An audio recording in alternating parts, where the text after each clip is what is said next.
नमस्कार, मैं हूं शरद द्विवेदी और आज का हमारा मुद्दा है कांग्रेस में लंगड़ा घोड़ा कौन। तो पता करेंगे कौन है लंगड़ा घोड़ा। और इससे पहले कि हम डिबेट की तरफ चलें, सबसे पहले देखिए ये रिपोर्ट और फिर लंगड़ा घोड़ा कौन। एक हुआ बारात का, दूसरा हुआ रेस का, एक तीसरा भी होता है लंगड़ा घोड़ा। बारात वाले को बारात में भेजना है, रेस वाले को रेस में डालना है और लंगड़े वाले को रिटायर करना है। लोकसभा में विपक्ष के नेता राहुल गांधी का ये बयान महज शब्द नहीं था, बल्कि एक बड़ा सियासी संकेत था, क्योंकि उसी मंच पर कांग्रेस के तमाम बड़े नेता मौजूद थे, जिनमें कमलनाथ, दिग्विजय सिंह, अजय सिंह राहुल, गोविंद सिंह, सज्जन वर्मा, अरुण यादव और कांतिलाल भूरिया, राजमणि पटेल, मीनाक्षी नटराजन जैसे चेहरे शामिल थे। बयान के बाद सवाल उठने लगे कि क्या राहुल गांधी पार्टी के अंदर किसी खास गुट की ओर इशारा कर रहे थे, क्योंकि राहुल ने इससे पहले यह भी कहा था कि कुछ नेता पार्टी के भीतर रहकर बीजेपी के लिए काम करते हैं। तो बीजेपी में जा चुके कई नेताओं के समर्थक आज भी संगठन में पदों पर बैठे हैं। लंगड़ा घोड़ा से किस तरफ था राहुल का इशारा? किन नेताओं के बयान से बीजेपी को फायदा होता है? बयान के वक्त सारे बड़े नेता मंच पर मौजूद थे। क्या सक्रिय और जनाधार वाले नेता रेस का घोड़ा है? क्या दिखावटी और शोर वाले नेता बारात का घोड़ा है? क्या बयान से पार्टी को डिस्टर्ब करने वाले नेता लंगड़ा घोड़ा है? क्या राहुल का इशारा स्लीपर सेल नेताओं की ओर था? कांग्रेस इस बयान को अब उन नेताओं से जोड़ रही है जो पार्टी में रहकर भी संगठन के हित में काम नहीं करते, जो कांग्रेस में रहकर बीजेपी के लिए बैकडोर से काम कर रहे हैं। कांग्रेस पार्टी के अंदर ऐसे स्लीपर सेल है, क्योंकि बहुत से नेता जो चले गए बड़े वरिष्ठ थे, लेकिन उनसे कनेक्टिविटी वाले जो लोग हैं वो आज भी हैं पूरे मध्य प्रदेश के अंदर। इस तरह के जो सेल है उनको चिन्हित करना और इस तरह का सिलेक्शन हो गया, तो मैं समझता हूँ कि वो उसके नीचे का भी जो सिलेक्शन होगा ब्लॉक और वो भी वैसे हो जाएगा और मजबूत। वहीं बीजेपी इसे कांग्रेस के वरिष्ठ नेताओं का अपमान बता रही है। पीडब्ल्यूडी मंत्री राकेश सिंह ने कहा कि राहुल उन नेताओं का अपमान कर रहे हैं जो दशकों से कांग्रेस की सेवा कर रहे हैं। उन्होंने अपने ही नेताओं को लंगड़ा घोड़ा और तरह तरह की उपमाएं दी हैं। आज उनके दिल से पूछिए जिन्होंने पूरा जीवन कांग्रेस में निकाल दिया, और उनके सामने आए हुए कांग्रेस के नेता जो परंपरा से, योग्यता से नहीं, जो परंपरा से, उत्तराधिकार के नाते से कांग्रेस में स्थिति में विराजमान है, वो उनका अपमान कर रहे हैं। राहुल गांधी भोपाल में संगठन सृजन कार्यक्रम में शामिल होने आए थे। ब्लॉक और जिला अध्यक्षों को संबोधित करते हुए उन्होंने गुजरात वाला बयान भोपाल में दोहराया। इस बयान से चर्चा शुरू हो गई है कि क्या कांग्रेस में अब पीढ़ी परिवर्तन की शुरुआत हो चुकी है। अब कांग्रेस में सवाल गूंज रहा है कि लंगड़ा घोड़ा कौन है। तो आपने देखा कि राहुल गांधी ने किस अंदाज में ये बात कही, और वो अपने एंसेस्टर्स यानी अपने पूर्वजों में अगर हम देखें तो तीनों जो उनके पूर्वज हैं, उनके पिता, उनकी दादी और उनके नाना, इन तीनों की तुलना में उनका अनुभव अभी तक इस मामले में ज़्यादा है कि वो अभी तक ऐसी किसी पोस्ट पर, उनके नाना जी से ज़रूर वो पीछे हैं, जवाहरलाल नेहरू जी से, लेकिन देश के सबसे युवा प्रधानमंत्री थे अभी तक का रिकॉर्ड जो मैं देख रहा था अभी, वो राजीव गांधी जी के नाम। और जब इंदिरा जी प्राइम मिनिस्टर बनी तो वो 48 ईयर्स की थी, और राजीव गांधी जब बने तो 40 साल के थे। राहुल का इंतज़ार अभी लंबा है ऐसा लगता है, लेकिन अनुभव के मामले में वो ऐसा लगता है कि मैच्योर होते चले जा रहे हैं। और कई बार जब आप बहुत किसी समस्या से आजिज़ आ जाते हैं, तंग आ जाते हैं, जैसे कई बार आपने और हमने देखा है मध्यम वर्गीय घरों में कि पिता जब झुंझला जाते हैं तो नाराज़ होकर कहते हैं कि ना बड़का काम का है ना छोटका काम का है, हमको तो अगर कहीं उम्मीद है तो थोड़ी बहुत वहाँ से है, बाकी तुम लोगों से कोई उम्मीद नहीं। खुलेआम पूरे घर को स्तब्ध कर देते हैं, लेकिन कह देते हैं। बुरा सबको बहुत लगता है। तो राहुल भी ये समझ गए हैं कि ये कड़वा डोज देने का वक्त है अपने घर को, यानी अपने संगठन को। और ये चिल्ला चिल्ला के बताने का समय है कि हमारे यहाँ लंगड़े घोड़े भी हैं, बारात के घोड़े भी हैं और रेस के घोड़े भी हैं। तो रेस का घोड़ा यानी तेज दौड़ने वाला दौड़ेगा, बारात का घोड़ा दिखावटी रहेगा। अब इसका आप जो भी मायने लगा लीजिए, दिखावटी वाले कैसे रहेंगे, पगड़ी अगड़ी लगा के, जैसे ताऊ जी वगैरह नहीं आ जाते हैं शादी में। कहाँ के? कानपुर वाले हैं। कानपुर वाले हैं? अच्छा, क्या थे? मिलिट्री रिटायर भैया, कर्नल रहे, ये हो जाएंगे।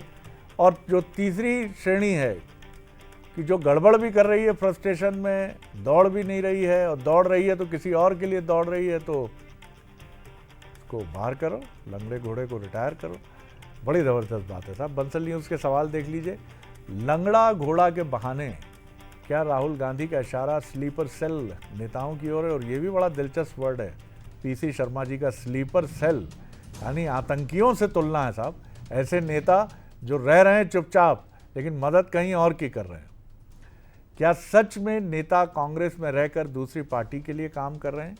और तीसरा अहम सवाल, राहुल अपने नेताओं का अपमान कर रहे हैं, क्या बीजेपी का यह आरोप सियासी है? ये भी एक बड़ा अहम सवाल है। चलिए मेहमानों से मिलते हैं।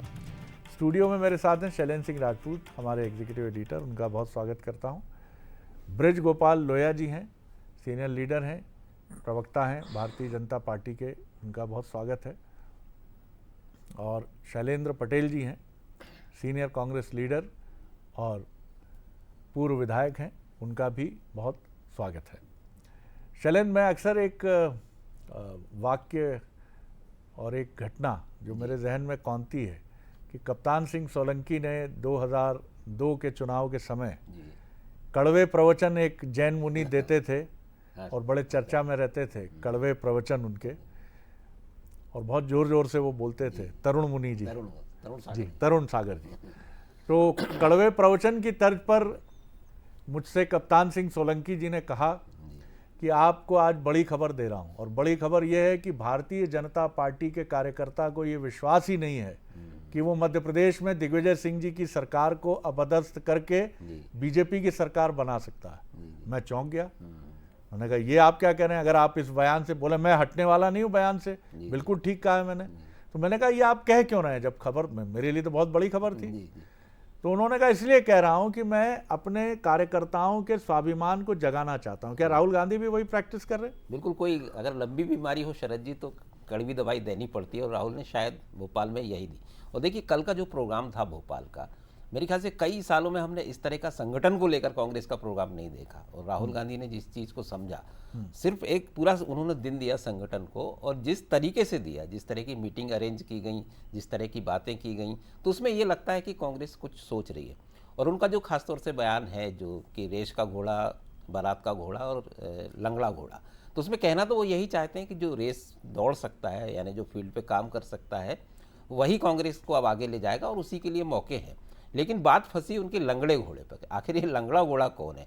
क्योंकि ये इसमें काफ़ी चटपटी खबरें रहती हैं, क्योंकि मध्य प्रदेश में जिस तरह का ऑर्गेनाइजेशन रहा है कांग्रेस का, इस तरफ काफ़ी ध्यान जाता है, क्योंकि वरिष्ठों और कनिष्ठों के बीच काफ़ी खींचतान जब से जीतू पटवारी बने हैं तब से, और पहले भी हम देखते रहे कि उनका, तो ये अंदाज़ा लगाया जा रहा है कि ये लंगड़े घोड़े क्या उस तरफ इशारा है जो छत्र प्रणाली के तहत जो नेता आते थे, जो वरिष्ठ हैं, 75 पार हैं या 75 के आसपास हैं, क्या उसकी तरफ इशारा है? क्योंकि उन्होंने रिटायर्ड शब्द का भी इस्तेमाल किया। और दूसरा उन्होंने, जैसा कि आपने कहा, स्लीपर सेल या जो फूल छाप कांग्रेसी हम जिनको कहते हैं, उनकी तरफ। देखिए संगठन गढ़ना है तो राहुल गांधी ये समझ गए कि दो समस्याएं हैं मध्य प्रदेश चाहे पूरे देश में। एक तो पुरानी कांग्रेस के वो नेता जो एक विशेष तरीके की परंपरा से काम करने के आदी हैं, विशेष संस्कृति के तहत काम करने के आदी हैं, अपने जो पट्टागिरी कहते हैं उस परंपरा से आते हैं। और दूसरा जो जिनका मन तो इधर है लेकिन वो होते वहाँ के। तो ये दोनों चीज़ों को उन्होंने समझा है। और कल का आपका पूरा भाषण आप अगर उनका देखें तो इन दोनों ही की तरफ इशारा था। लेकिन अच्छी बात यह है कि राहुल गांधी का अगर आपने भाषण सुना हो तो काफ़ी बोल्ड थे कल वो, कोई संकोच नहीं था। जिस तरह की भाषा वो बोल रहे थे और जिस तरह का उनका भाषण था, उस संगठन को लेकर जिस साफ गोई से उन्होंने कमजोरियों को स्वीकार किया, तो वो चीज़ों को समझ तो गए हैं, ये कहा जा सकता है। लेकिन मध्य प्रदेश की सियासत के लिहाज से लंगड़ा घोड़ा जो है ये काफ़ी बवाल मचाने वाला है आने वाले दिनों में, कांग्रेस के अंदर भी और बाहर तो मचा ही रहा है। जी, लेकिन लंगड़े घोड़े से आशय अगर आप शाब्दिक तौर पे देखें तो उन्होंने ये नहीं कहा कि बूढ़े लंगड़े घोड़े। जी।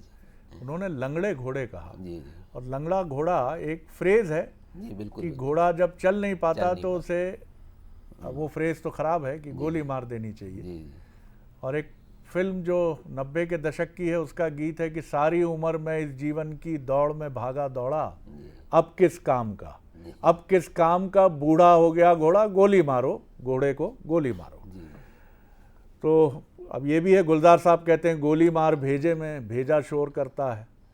तो नाना प्रकार के बिंब हैं, लेकिन मैं सीधे लोया जी की तरफ चलूँगा क्योंकि ये परंपरा चुटकी लेने की हर पार्टी में है।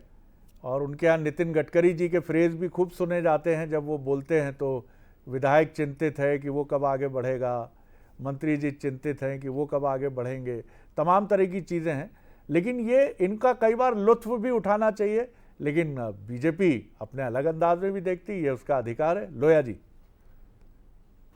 देखिए शरद जी, राहुल गांधी जी मध्य प्रदेश आए थे और उन्होंने कांग्रेस के संगठन को मजबूत करने के लिए काम किया या कमजोर करने के लिए, ये आने वाला समय बताएगा। बिल्कुल सही उसके है। लिए हम उसके लिए समय की प्रतीक्षा करें। अभी कुछ कहना बहुत जल्दबाजी है, मगर वो गुजरात भी गए थे और वहां भी उन्होंने यही भाषण दिया था, यही उनका फ्रेज था कि हमें जो फूल छाप कांग्रेसी हैं उनसे सतर्क रहना है। उन्होंने कांग्रेस को 2 हिस्सों में बांटने की कोशिश की थी। उन्होंने ये भी कहा था कि 40% लोग, मैं जानता हूं कि वो भारतीय जनता पार्टी के संपर्क में हैं और उनके खबरी हैं, परंतु राहुल गांधी जी कभी उसका नाम नहीं बता पाए। दूसरी बात, इसमें एक ऐसा वातावरण तैयार होता है कि हर व्यक्ति अपने बगल में बैठे व्यक्ति के बारे में ये सोचता है कि कहीं ये तो गद्दार नहीं है। तो ये एक तरह से भ्रमपूर्ण राजनीति करने का तरीका है। दूसरी एक और बात है, जिस तरह उन्होंने घोड़ों की व्याख्या की कि कुछ रेस के घोड़े हैं, कुछ शादियों के घोड़े हैं, कुछ लंगड़े घोड़े हैं, तो मुझे लगता है कहीं ऐसा ना हो कि ये जो इंदिरा गांधी जी के नाम पर कांग्रेस कार्यालय का नाम है, इसका कांग्रेस कार्यालय ना होकर कांग्रेस अस्तबल नाम ना हो जाए कि इसमें तरह तरह के घोड़े होते हैं।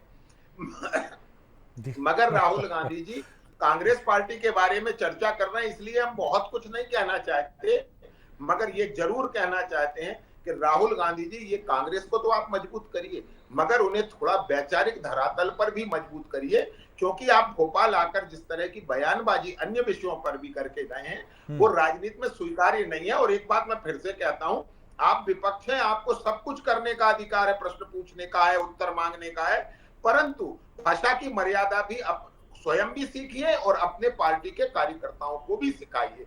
ये भी बहुत आवश्यक है राजनीति में। राजनीति में केवल कोई एक कदम से नहीं होता है। और जो वो कह रहे हैं कि कुछ घोड़े कमजोर हैं, तो आप मुझे बताइए, स्वयं वो अमेठी से चुनाव हारे, माननीय प्रदेश अध्यक्ष जीतू पटवारी जी अपना चुनाव हारे, तो अब किसको कैसा घोड़ा कह रहे हैं? कमलनाथ जी को कैसा मानते हैं, दिग्विजय सिंह को कैसा मानते हैं और जीतू पटवारी को कैसा मानते हैं, ये राहुल गांधी जी को बताना चाहिए।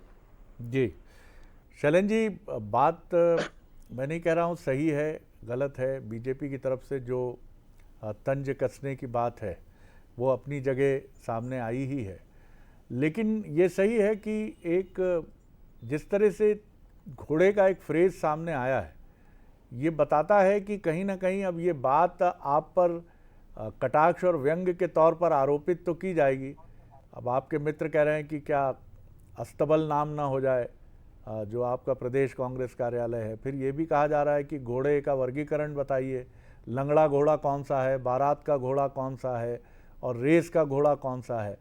तो क्या भाषा की मर्यादा, आप मानते हैं कि भाषा की मर्यादा, बहुत सारे बिंब हैं, हमारे कुछ साथी हैं जो जयचंद हैं, मीर जाफर हैं, कहा जा सकता था और वो ज़्यादा रिफाइंड वर्जन शायद हो सकता था, क्या कहेंगे आप? जी शरद जी, वैसे तो जो मेन मुख्य बात है वो राजनीतिक बात है, और हम हिंदी की जब बात करते हैं तो हिंदी में मुहावरों का, फ्रेजेस का यूज होता है, और उससे हम सीधा उस मंशा को हम कहीं और ले जाएंगे तो वो ठीक नहीं है। और भारतीय जनता पार्टी का काम है, क्योंकि कांग्रेस पार्टी का कार्यक्रम हुआ, संगठन को लेकर हम लोग सोच रहे हैं, विचार कर रहे हैं, आगे लगातार बढ़ रहे हैं, सुधार की प्रक्रियाओं में हम आ चुके हैं। कई बार आपकी डिबेट में आप लोगों ने भी चिंता की थी कि जब तक प्रजातंत्र में सभी दल मजबूत नहीं होंगे, प्रजातंत्र उतना स्ट्रांग नहीं होगा जब तक जनता का हित नहीं हो सकता। और उस चिंता के अनुरूप जब हमने अपना आत्मावलोकन किया, जो हमें कमियां पाई कि जो हमें ये कमियां हैं उन्हें दूर करने के लिए हमें संगठन सृजनात्मक कार्य अभियान के अंतर्गत इस काम को आगे बढ़ाया है। और पूरा वर्ष हमारी पार्टी ने ये डिसाइड किया है कि हम इसमें संगठन को सृजन करेंगे, जिलाध्यक्ष से लेकर ब्लॉक अध्यक्ष से लेकर और पंचायत स्तर तक। अब भारतीय जनता पार्टी इसमें तंज कसे, इन शब्दों को, मुहावरों का कहीं और अर्थ निकाले, वो स्वतंत्र हैं, वो जो चाहे वो करें।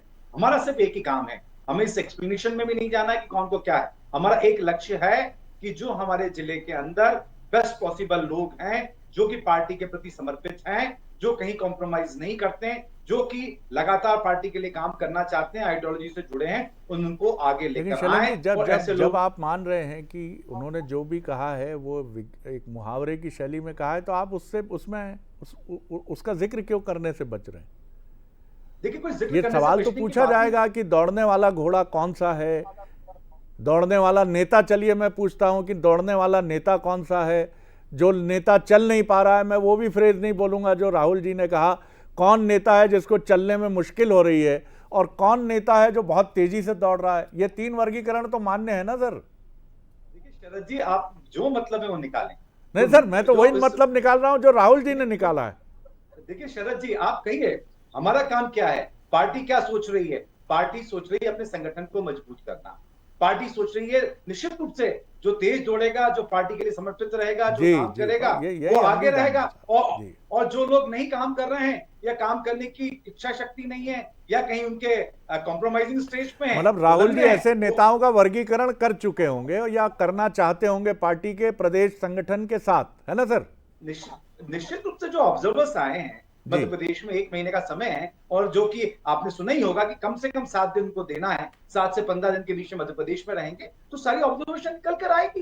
कार्यकर्ता बताएंगे कि हमारे बीच में कोई ऐसा व्यक्ति है जो इस तरह का काम नहीं कर रहा, वो भी रिपोर्ट जाएंगी, जिले की प्रोफाइल बनेगी, और जो जिनमें कैपेबिलिटीज हैं, जिनमें संभावना है, ऐसे युवाओं को, ऐसे काम करने वाले लोगों को आगे निकाला जाएगा, जो पार्टी के लिए समर्पण से आगे काम करे, पार्टी को मजबूत करें। देखिए, चुनाव अलग विषय है, लेकिन संगठन अपना विषय है। चुनाव तो भी बाद में है। हम जैसा आप बार बार कहते हैं कि पार्टी बाद में जागती है, सब कुछ है, अब पार्टी पहले से सब कुछ कर रही है। लोकसभा, विधानसभा चुनाव या नगरीय निकाय चुनाव अभी बाद में, लेकिन संगठन जो कमजोर हो गया है, बहुत पुरानी पार्टी है, और जब पुराना पार्टी रहती है तो लगातार काम करने में कुछ कमियां आ जाती है, उनको दूर करने का प्रयास कर रहे हैं। लेकिन आप मुझे फ्रंट लाइन पर दौड़ने वाले नेताओं की सूची में नजर आ रहे हैं। बहुत बधाई आपको और बहुत शुभकामनाएं। धन्यवाद। आप पूछते हैं, आपकी शुभकामनाएं। और हमारी पार्टी, मेरे से कई युवा हैं जो फ्रंट लाइन में दौड़ रहे हैं, और उनमें संभावनाएं। नहीं, आप भी एक वरिष्ठ, मैं कह सकता हूं वरिष्ठ पंक्ति के नेताओं में शामिल हैं आप, जो अग्रिम पंक्ति में हैं, और ईश्वर आपको इसी दौड़ की इसी श्रेणी में बनाए रखे। शैलेंद्र, ये जो बात उठी है, बात निकलेगी तो फिर दूर तलक जाएगी, और ये सही बात है कि राहुल ये बात अलग अलग मंचों पर दोहरा रहे हैं। गुजरात में उन्होंने कही, कुछ उन्होंने जनसभाओं में भी इस तरह के फ्रेज की बात की।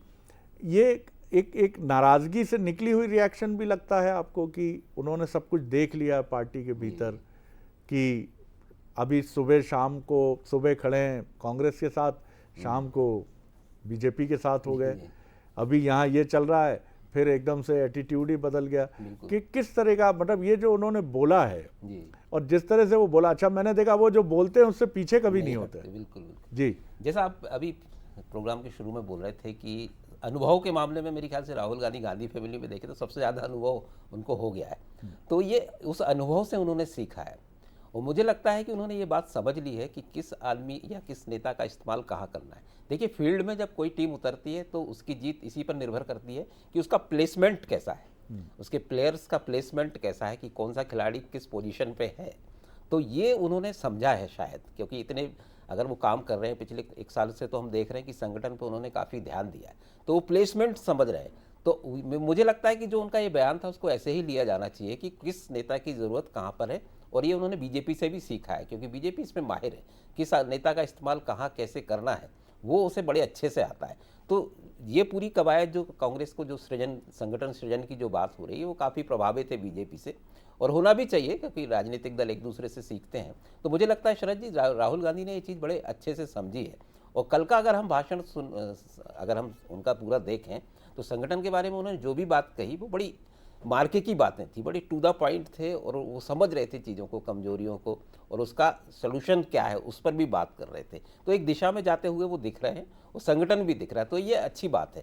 लेकिन हाँ, वो कई बार मौके दे देते हैं बीजेपी को, जैसे अब ये बयान जो है इस तरह के शब्दों को पकड़ के बीजेपी जरूर खेल जाती है, लेकिन इसका कितना असर होता है, क्योंकि इसका असर पहले होता रहा है, लेकिन अब ये चीज़ें जनता को भी समझ में आने लगती हैं आप बाद इस में। तरफ इशारा कर रहे हैं कि उन्हें मार्गदर्शक मंडल और इस तरह के शब्दों का प्रयोग अधिक करना चाहिए। बिल्कुल, वो सीधा सीधा जिस तरह से उन्होंने घोड़े का एक जिक्र किया, फ्रेज का जिक्र किया, तो उसमें कहीं ना कहीं फंस जाते। तो ये चीज़ भी उनको आगे सीखनी होगी। और उन्होंने ये कहा भी अपने भाषण में, हालांकि इसका भी उल्लेख किया उन्होंने, इस जो बात उन्होंने घोड़े की वाली कही उससे पहले, जस्ट पहले उन्होंने ये भी कहा कि कुछ नेता हैं हमारे जो कुछ भी बोल जाते हैं और उसका मकसद एक या तो नासमझी में बोलते हैं या बीजेपी को फायदा पहुंचाने के लिए बोलते हैं। तो काफ़ी चीज़ें वो समझे हैं संगठन के बारे में। शरद बिल्कुल बिल्कुल। लोया साहब, 80, 70 और 80 के दशक में जब शीत युद्ध था विश्व में और रूस और अमेरिका के बीच प्रतिद्वंदिता चरम पर थी, तो डबल एजेंट का भी एक नाम काफ़ी तेज़ी से उभरा था। केजीबी का व्यक्ति सीआईए के लिए भी काम करता था और बाद में पता चलता था कि केजीबी के लिए भी काम कर रहा है। सीआईए का व्यक्ति अमेरिका के लिए तो कर ही रहा था और ऐसा भी आरोप लगता था केजीबी के लिए भी कर रहा है। ऐसा तो नहीं आपके यहाँ भी डबल एजेंट बढ़ते चले जा रहे हैं? नहीं, देखिए शरद जी, भारतीय जनता पार्टी के भीतर इस चीज की संभावनाएं शून्य के बराबर है, क्योंकि आप जानते हैं कि हमारा संगठन का ताना बाना कैसा है। एक बूथ अध्यक्ष भी हमारे यहाँ उंगली उठा देता है और बड़े से बड़े नेता को क्रिटिसाइज कर देता है। परंतु देखिए, कांग्रेस का अपना एक काम करने का तरीका रहा है, किस तरह से कांग्रेस काम करती है आप भी बेहतर जानते हैं। एक और कांग्रेस की समस्या है कि कांग्रेस में यह बड़ा संकट है कि जो फेलियर लोग हैं वो लोगों को कहते हैं कि आपके कारण हम फेल हो गए। ये राहुल गांधी जी वास्तव में वही कर रहे हैं। तो देखिए, कांग्रेस कोई ऐसा संगठन नहीं है, आज भी मध्य प्रदेश में लगभग हर बूथ पर कांग्रेस है, चाहे कम हो चाहे ज्यादा हो। परंतु 44 तक पहुंचाने में महत्वपूर्ण भूमिका किसकी थी? वो स्वयं राहुल गांधी की थी। तो ये देखिए तो आप कि जो व्यक्ति खुद दोषी है वो दूसरों पर दोष मढ़ने की कोशिश कर रहा है। आप किस तरह, अच्छा आप मान लीजिए मध्य प्रदेश में आप सीटें हारे, आप अमेठी कैसे हार गए, उस पर कभी कोई चर्चा नहीं होगी, क्योंकि कांग्रेस ने एक तय कर रखा है कि एक परिवार के बारे में कोई चर्चा नहीं होगी। इसके अलावा शेष भारत में कांग्रेस के कार्यकर्ताओं की सीआर लिखी जाएगी कि आप कैसे घोड़े हैं, आप कैसे घोड़े हैं। चलिए, वक्त कम है मेरे पास। कोई गधा भी होगा इनमें से। ये दुर्भाग्यपूर्ण है। जी बोलिए पटेल साहब, वक्त कम है, संक्षेप में अपनी बात। देखिए शरद जी, जीत और हार कोई पैमाना राजनीति में नहीं होता है। अच्छे लोग हारे, अटल जी हारे, इंदिरा जी हारे, और लगातार संघर्ष करना और अपने विजन को आगे बढ़ाना और पार्टी को मजबूत करना वो महत्वपूर्ण है। कल की बैठक में जिस तरीके से पूरे ब्लॉक अध्यक्षों का, जिला अध्यक्षों का, प्रदेश कार्य समिति का साथ राहुल जी को मिला, जिस तरीके से उनको स्टैंड मतलब पूरी तरीके से ताली की गड़गड़ाहट से स्वागत किया गया, उनकी हर बात को मनन किया, हाथ खड़ा करके लोगों ने संकल्पित हुए कि हम इस तरफ आगे बढ़ेंगे, वो महत्वपूर्ण है। पार्टी किस नेता के पीछे खड़ी है? आज पूरी पार्टी राहुल जी के पीछे खड़ी है और उसके मिशन को आगे बढ़ाने के लिए हम सब लोग तत्पर हैं। सबसे ज्यादा हार का कीर्तिमान अब्राहम लिंकन के नाम है और उनसे एक बार पूछा गया, जब उनका एक घोर आलोचक उनकी कैबिनेट में काफ़ी इंपॉर्टेंट पोजीशन पे था, तो उनके शुभचिंतकों ने कहा कि ये तो आपका मुखर आलोचक है, आपने इसको स्थान क्यों दिया? उन्होंने कहा, मैं इसकी आलोचना की तरफ ध्यान नहीं देता, मैं इसकी योग्यता की तरफ ध्यान देता हूँ।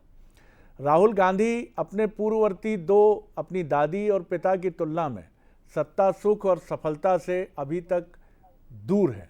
अगर यूपीए के 10 साल छोड़ दें तब उनकी स्थिति अलग होती थी, लेकिन अभी संघर्ष का एक लंबा रास्ता उन्होंने देखा है। लेकिन इस दौरान उन्हें कड़वा नहीं होना है और ये मुझे लगता है वो खुद बेहतर समझते होंगे, क्योंकि इस दौरान अगर कड़वाहट आ जाएगी तो बहुत कुछ गड़बड़ हो जाता है कई बार उस कड़वाहट की वजह से। अगर इस दौरान आप अपने को रिफाइंड और प्योर करते चलते हैं, जैसा वो उनके बारे में हम सुनते हैं कि वो विपश्यना नाम की जो ध्यान की प्रणाली है उससे जुड़े हैं और कैलाश मानसरोवर से उनका गहरा अनुराग है, अगर वो इस पद्धति से आगे बढ़ते हैं तो ये कड़वाहट दूर होगी, क्योंकि ये समय ककड़ी के 2 सिरों को पकड़ के रगड़ के उस कड़वाहट को निकालने का है। उस कड़वाहट को अगर आपने मन में ले लिया तो आप विषपाई नीलकंठ नहीं है कि वो गले में ही अटकी रह जाएगी, क्योंकि ये विष भीतर चला गया तो ये विनाशकारी हो जाएगा। इसका ध्यान रखना बहुत ज़रूरी है और मुझे लगता है राहुल गांधी इसको ज़रूर सोचकर आगे बढ़ रहे होंगे। आप तीनों मेहमानों का बहुत बहुत शुक्रिया।